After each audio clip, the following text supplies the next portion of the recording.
Bienvenue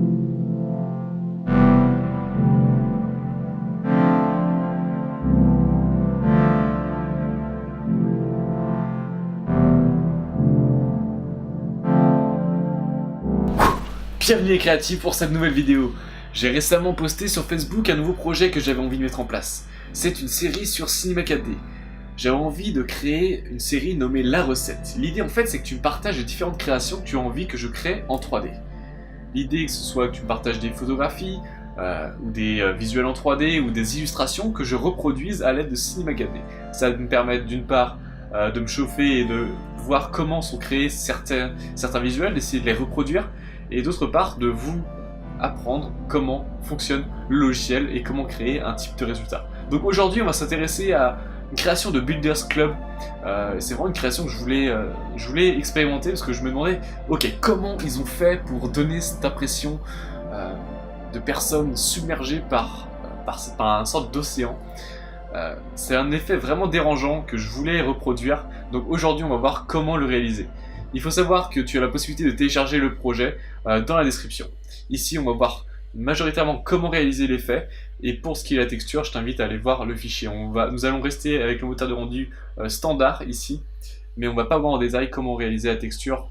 Bref, tu vas voir comment ça se passe. Il faut savoir que je poste en ce moment tous les jours sur la page Facebook GM Design, le lien est dans la description, donc si tu as envie de faire partie de cette aventure et toi aussi de partager tes idées, n'hésite pas à me le dire en commentaire. On commence tout de suite avec une nouvelle scène. Alors ce qu'on va faire, on va commencer par créer un plan. On va tout d'abord augmenter les subdivisions ici, segment de largeur et segment de hauteur. On va augmenter à 50 pour le moment. 50, 50. Ensuite, ce qu'on va faire, c'est qu'on va aller dans une médiathèque. Normalement, tu vas atterrir ici. Je t'invite à entrer dans les pré-réglages, entrer dans Sculpting, dans Base Mesh, et on va rentrer notre premier modèle qui sera Female Mesh. Donc une fois que c'est fait, je t'invite à agrandir ce mesh, comme cela, et faire une rotation de 90 degrés, moins 90 degrés, comme ceci. Ensuite, je t'invite à placer sur ton modèle, et ce qu'on va faire, c'est qu'on va supprimer la texture, on n'en aura pas besoin, et on va sortir le mesh. On va placer notre mesh à moitié dans le plan, étant donné qu'on va vouloir faire ressortir uniquement le visage, et ce plan va projeter la texture. Ensuite, ce qu'on va faire, on va créer une nouvelle caméra qu'on va placer comme ceci. On va ajuster les paramètres à 0 en rotation et moins 90 degrés. Et ici, on peut mettre une valeur de 0 et on fait appliquer. Comme ça, on a une caméra bien placée verticalement à notre plan et notre tête. Ensuite, on va commencer à créer une nouvelle texture. On va double-cliquer et on va charger une image. Moi, je vais prendre cette photographie. Et ensuite, on va l'appliquer à notre plan. Je t'invite à créer un groupe avec ton mesh et ton plan, Alt-G, comme ceci. Et on va placer notre texture sur le neutre. Ensuite, on va changer la projection de notre texture en projection par caméra. On va entrer notre caméra dans la caméra tout simplement, et on va se rapprocher de notre visuel. On voit que la texture est projetée de la mauvaise façon, elle est beaucoup trop grosse. Donc ce qu'on va faire, on va prendre notre caméra, on va la glisser et la rapprocher de notre visuel. On va tenter d'ajuster simplement le visage avec le mesh. Donc déjà, quand tu regardes la photo, tu fais attention de voir comment ton modèle se positionne. Là, on voit qu'elle tourne légèrement la tête vers notre gauche, et on voit qu'on est un peu en contre-plongée, donc on va pencher un peu sa tête. Alors pour cela, on va essayer de reproduire ce mouvement. R pour rotation, et on va légèrement tourner son visage et monter comme ceci, afin d'avoir une pose similaire. Une fois que c'est fait, on va essayer d'ajuster notre caméra, encore une fois. Ce qu'on peut faire, c'est qu'on peut changer les vues. On va se mettre en mode 4 vues, et on va changer notre axe comme ceci. Alors l'idéal, c'est de matcher les yeux et le menton. Alors ça va être... on va se rapprocher de notre caméra. J'essaie de voir par rapport au menton. Ok, on serait à peu près par là. On va monter légèrement. On va bouger notre caméra plus comme ceci. On va l'ajuster au niveau des yeux. Ok, on va essayer d'agrandir un petit peu notre texture. Donc on va monter légèrement pour l'agrandir. Comme ceci. On voit que nos yeux sont pas trop mal répartis. On pourrait faire une rotation de notre modèle. R, rotation. On va se mettre en mode axe du monde. Et on va voilà, tourner légèrement notre modèle. Et là, ça va être le jeu de matcher en fait notre texture avec le modèle.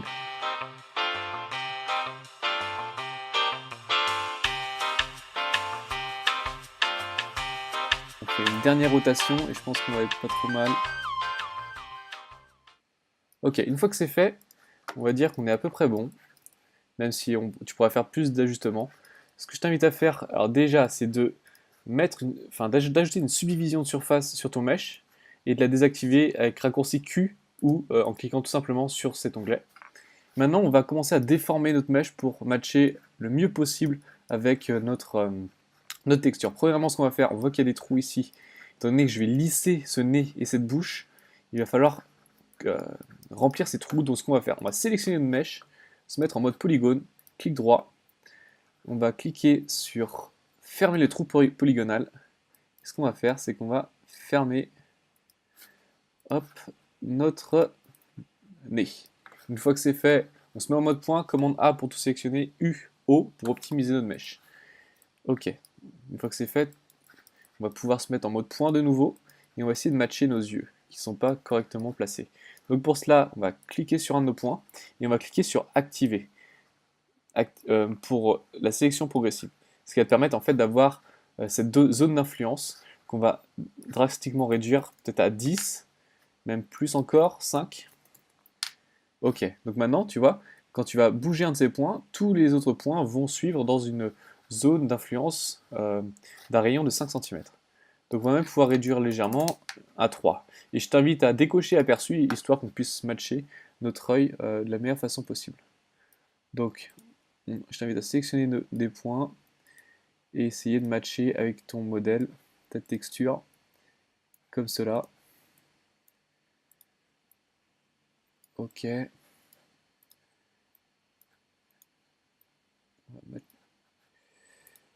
On va rapprocher ces points de notre œil, comme ceci.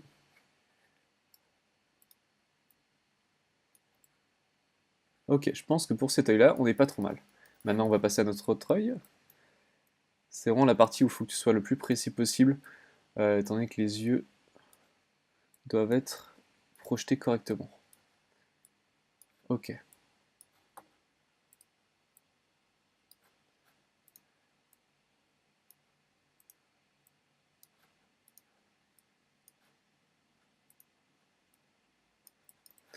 Ok, sur notre œil là, on n'est pas trop mal. Maintenant, il y a le nez, ok, qui est pas trop mal projeté. On est assez bien là-dessus. Maintenant, ce qu'on va faire, c'est qu'étant donné que notre modèle porte un masque, on va lisser ce nez et cette bouche. Pour cela, on se met toujours en mode point, on désélectionne, on se rend dans maillage, outil de transformation, pinceau. Et ici, nous avons un pinceau qui est présent. Comme tu peux voir, il est beaucoup trop grand. Donc on va réduire son rayon à 10 cm. On voit il est toujours trop gros, donc on va le réduire à 5 cm. Et on va réduire son mode d'étaler à lisser. Ce qui va nous permettre de lisser notre modèle de cette manière. Comme ça, on va enlever cette bouche. On va garder ce menton. Et on va réduire aussi légèrement ce nez. On va réduire aussi le rayon. On va se le placer à 3. On va réduire ce nez comme ceci. Afin de simuler comme s'il portait un masque. Ok. Donc je pense qu'on n'est pas trop mal. On n'est pas trop mal. Ici, on a la texture qui est un peu tirée. C'est pour ça qu'il va falloir faire attention. Tu ne pourras pas tourner tout autour de ton modèle étant donné que, regarde, si tu es en mode de profil, tu vois que tu as cette texture qui qui est étiré, qui n'est pas correctement projeté. Donc c'est pour cela que cette technique est d'une part limitée. C'est vraiment pour mettre en avant tes photographies et créer cet effet vraiment sympathique. Donc ce qu'on peut faire quand même, c'est se remettre en mode point, appuyer sur le raccourci E pour se mettre en mode déplacement, sélectionner ce point-ci et changer le rayon d'intensité. On va se le pousser à 106. Non, beaucoup trop gros. On se met en mode aperçu pour voir un peu mieux. On va se le mettre à 10%, 10 cm. Et ok, là on va pouvoir commencer à tirer un petit peu notre masque. Comme ceci. Ok, je pense qu'on n'est pas trop mal. On a le unique qui est bien projeté, donc c'était le principal. Une fois que c'est fait, je t'invite à rajouter la surface de subdivision. Si tu as envie, tu peux rajouter vraiment des détails. Tu peux commencer à sculpter et rajouter cette épaisseur peut-être un peu plus importante. Comme ça, tu auras beaucoup plus de détails sur ton modèle. Ce que j'avais fait sur l'image que tu as vue, c'est que j'ai rajouté une petite épaisseur à ce masque. Donc ce qu'on va faire, on va appuyer sur K, qui va te rajouter l'outil couteau. On va se mettre en mode arrête et on va commencer à cutter notre masque. Comme ceci. Donc ça va nous créer des endgones, mais c'est pas grave. Pour le résultat, ça va le faire. Comme ceci. Je t'invite à suivre cette ligne. Alors tu vois, ta texture, elle est mal projetée, enfin, elle est un peu floue. Donc ce qu'on va faire, c'est qu'on va se rendre dans nos textures. On va se rendre dans Vue, et dans Taille d'aperçu de texture, le de par défaut, on va se la monter en 2K, comme ceci. Comme ça, on va avoir voilà, un niveau de détail beaucoup plus important, et on va pouvoir cutter plus précisément sur notre masque. Comme ceci, clac. Ça va permettre de rajouter du détail à notre effet. Donc voilà, on va tourner autour. On essaie de faire vite pour pas avoir un tuto trop long. Ok, ensuite une fois que c'est fini, on appuie sur échappe. On va se rajouter une autre ligne ici sur le haut de notre masque.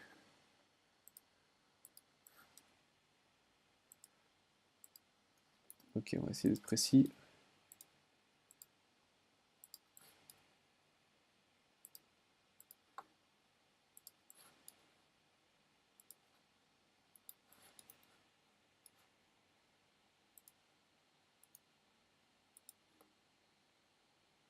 Ok, une fois que c'est fait, on appuie sur échappe. On va se mettre en mode sélection, pinceau de sélection. On va cliquer sur les polygones. Ce qu'on va faire, c'est qu'on va sélectionner tous ces polygones de cette manière. On va pas sélectionner celui-là, on va juste rester là-dessus. Bon, appuie sur Shift et sélectionne ces autres polygones. Ensuite, on va faire un clic droit.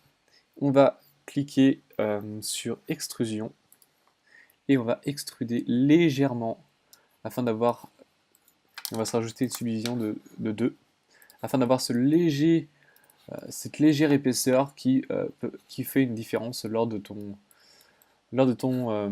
tu vas rajouter ton eau, ou du moins ça va améliorer ton modèle et mieux réagir avec tes différentes lumières. Donc une fois que c'est fait, maintenant on va s'intéresser, alors je vais masquer notre caméra, et ce qu'on va faire, c'est qu'on va faire un clic droit sur notre caméra, propriété Cinema 4D, protection. Comme ça, une fois que tu es à l'intérieur, tu vas plus pouvoir bouger, ça va te permettre de te le bloquer et ne pas faire d'erreur. Donc une fois que c'est fait, on va se rajouter un autre plan. On va se créer un autre plan. NB pour voir les polygones. Et ici, on va pouvoir augmenter les segments à 90. Une fois que c'est fait, on va le monter légèrement pour voir notre plan. Ce qu'on va faire, c'est qu'on va se créer une... Non, on va se créer une texture plus tard. On va utiliser un plugin pour cet effet. Un plugin qui est gratuit, qui se nomme Hot. Alors, où se trouve-t-il? Il se nomme Hot 4D. Alors, ce plugin Hot 4D va te permettre de créer des simulations d'océan. Donc ça va être parfait pour l'effet qu'on essaye de réaliser. Donc on va glisser dans notre plan et on voit déjà que notre océan commence à se créer. Donc ce qu'on va faire, c'est qu'on va déjà tout d'abord augmenter la résolution. Ici tu vois qu'on est sur un nombre de 128. Tu vas voir quand je vais augmenter la résolution par exemple pour du 1024, on voit qu'on a déjà plus de détails dans notre océan. Ensuite on va réduire la taille de cet océan afin d'avoir encore une fois plus de détails, plus de de remous, si on peut dire ça comme ça. On va augmenter la direction du vent afin d'avoir un beau mouvement avec notre océan. Ensuite, au niveau de la choppiness, on va se le réduire. Alors, ce qu'on peut faire aussi juste avant, c'est prendre notre plan, étant donné qu'il y a là, on voit qu'il n'y a pas assez de polygones. Il n'est pas assez dense pour créer les détails que l'on souhaite.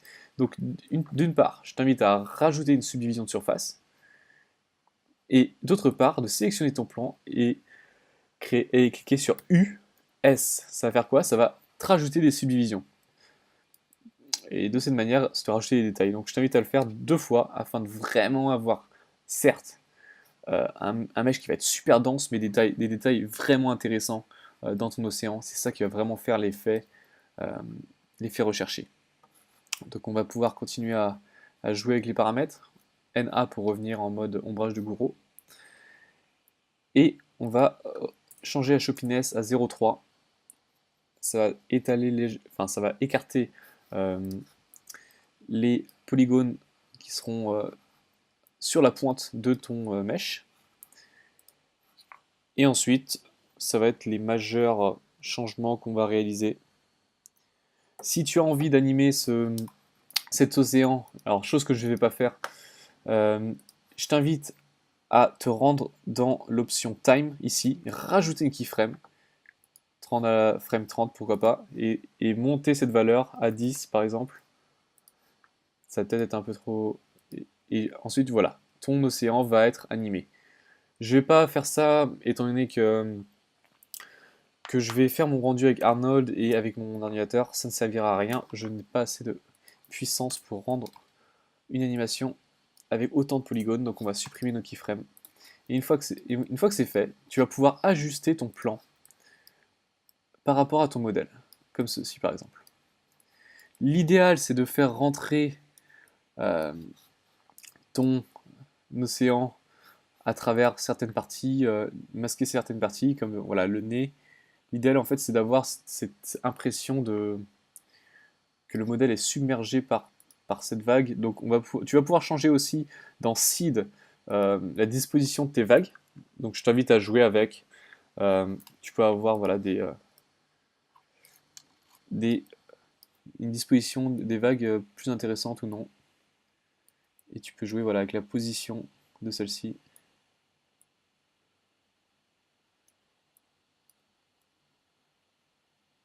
Et pourquoi pas même dupliquer cette vague et faire une rotation. Alors là, ça va te rajouter un nombre de polygones assez important à ta scène, mais l'effet sera plus intéressant. Donc, ensuite, je t'invite à appuyer sur R, rotation, et on va faire une rotation à moins 90, et on va se le rapprocher comme ceci, mais une autre petite rotation, comme cela,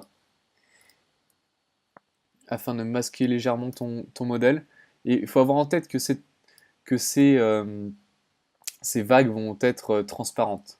Je veux dire, avoir une texture de verre, d'eau, donc c'est pas grave si il prend vraiment de la place sur ton modèle. Ensuite, ce que je t'invite à faire, c'est créer une nouvelle texture, appliquer à ton surface subdivision, à tes deux océans. Ici, on ne va pas voir en détail le texturing. Si tu as envie de voir comment j'ai texturé mes images à l'aide d'Arnold Render, je t'invite à télécharger le projet qui est présent dans la description. Donc ici, je te montre peut-être rapidement si tu as envie de le faire en mode standard ou physique. Ici, je t'invite à activer la transparence et on va changer la réfraction. Ici, tu as déjà des pré-réglages de réfraction. Je t'invite à choisir l'option vert qui a une réfraction de d'eau qui est une réfraction de 1,33. Ce qui fait qu'en fait, ça va créer cette réfraction dans notre matériau qui va être vraiment sympa. Au niveau de la couleur, on va la garder. Au niveau des réflexions, ce que je vais me faire, c'est rajouter du Beckman et qu'on va changer en mode additive ici. Et l'effet va être vraiment convaincant suivant ton lighting. L'idée en fait c'est de rajouter un lighting vraiment intéressant autour de ton modèle. Alors on va faire un clic droit, propriété Cinema 4D, cible, afin de dire à ma lumière, ok, j'ai envie que tu vois ce mesh là. Donc la cible va être le mesh. On va réduire notre light qui est beaucoup trop grosse.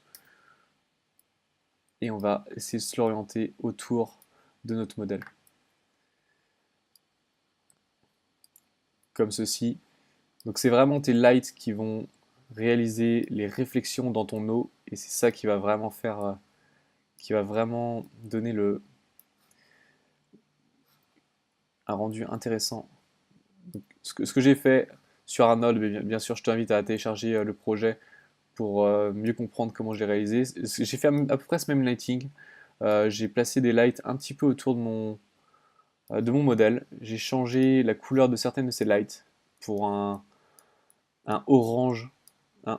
Étant donné que même sur mon modèle, on voit qu'il y a ces cheveux qui sont orangés, donc c'était beaucoup plus intéressant au niveau du lighting. Et ce que j'ai fait sur Arnold, tu le verras, c'est que j'ai rajouté un HDR. Donc voilà, je t'invite à rajouter un HDR si tu as envie de créer ce même effet. Et au niveau de ma texture, ici je vais le faire en mode standard, mais encore une fois, je l'ai fait sur Arnold Render, c'est que j'ai rajouté de la réflexion. Et pour cela, j'ai repris ma photographie, je suis allé dans Photoshop, et j'ai passé, alors là c'est vraiment grossier, mais j'ai pris ma photo, j'ai rajouté un calque noir et blanc, j'ai ajusté le contraste et j'ai ensuite masqué cette zone. Ce que cela va faire, c'est que ça va permettre en fait d'avoir les parties blanches qui vont réfléchir, où la réflexion va être la plus importante, et les parties noires, la réflexion va être la moins importante. Ce qui va donner cette impression en fait que le modèle est mouillé. Donc voilà. Pour cela, ici, je t'invite à aller dans Réflexion et ajouter un Beckman. Et ce qu'on va faire, c'est qu'on va changer masque du calque, texture, je t'invite à cliquer dessus, et on va sélectionner notre modèle comme cela. Et ce qui va donner cette réflexion vraiment intéressante. Je t'invite à réduire l'intensité, parce que ça me paraît beaucoup trop gros. On peut faire un rapide rendu pour voir le résultat. Mais bon, tu auras compris la technique. C'est vraiment pas compliqué. Et si tu as envie d'obtenir cette scène, tous les liens sont dans la description, bien sûr. Donc voilà, n'hésite vraiment pas à toi aussi faire tes propres créations, à pourquoi pas me les envoyer. Je serais vraiment curieux de voir ce que tu peux faire avec ça. Ça pourrait mettre vraiment en avant tes créas, tes images. Mais voilà, j'espère vraiment que ça t'aura plu. Ici, tu peux même passer ton mode en physique, ton moteur de rendu en physique. Ici, on a vraiment un lighting qui n'est pas travaillé, c'est pour cela que notre haut n'est pas vraiment mis en avant. Si tu as envie de rajouter des détails dans ton océan, tu subdivises, tu joues avec les paramètres et tu auras ce résultat vraiment convaincant. Je te remets l'image maintenant du résultat que j'ai eu avec Arnold. Donc les étapes sont exactement les mêmes. Il suffit juste d'être un peu patient, travailler légèrement tes textures, mais tu auras vraiment les basiques sur comment cet effet a été réalisé. Je peux te montrer rapidement les nœuds que j'ai créés. Donc ici, j'ai une standard surface classique. J'ai rajouté mon image que j'ai branchée en color base et en color émission. En color émission, mais c'était juste pour tester en fait, si j'émettais de la lumière ou non. Et finalement, je ne l'ai pas gardé, donc on va pouvoir enlever ce paramètre. J'ai rajouté une occlusion ambiante, une ambiante occlusion afin de rajouter du contraste au modèle. Et j'ai rajouté mon image en noir et blanc avec un ramp float pour ajuster la quantité de réflexion, de spécularité que j'ai sur le modèle. Et je l'ai branché à mon weight specular. Et voilà le résultat. J'espère que ce tutoriel t'aura plu. Tu sauras maintenant comment réaliser ce type d'effet. Je t'invite encore une fois de télécharger le projet dans la description, de me rejoindre sur Facebook ainsi que sur le groupe Graphic Designer Community. Et n'hésite pas à me dire en commentaire quel type de visuel tu aimerais que je reproduise. L'idée c'est qu'ensemble on apprenne à développer nos compétences sur Cinema 4D et d'apprendre à réaliser un type de visuel, un type d'effet grâce au logiciel 3D. N'hésite pas à me le dire dans les commentaires, quel type de visuel tu aimerais que l'on crée ensemble. Et comme j'ai tendance à dire, reste motivé, reste créatif, reste unique. Ciao.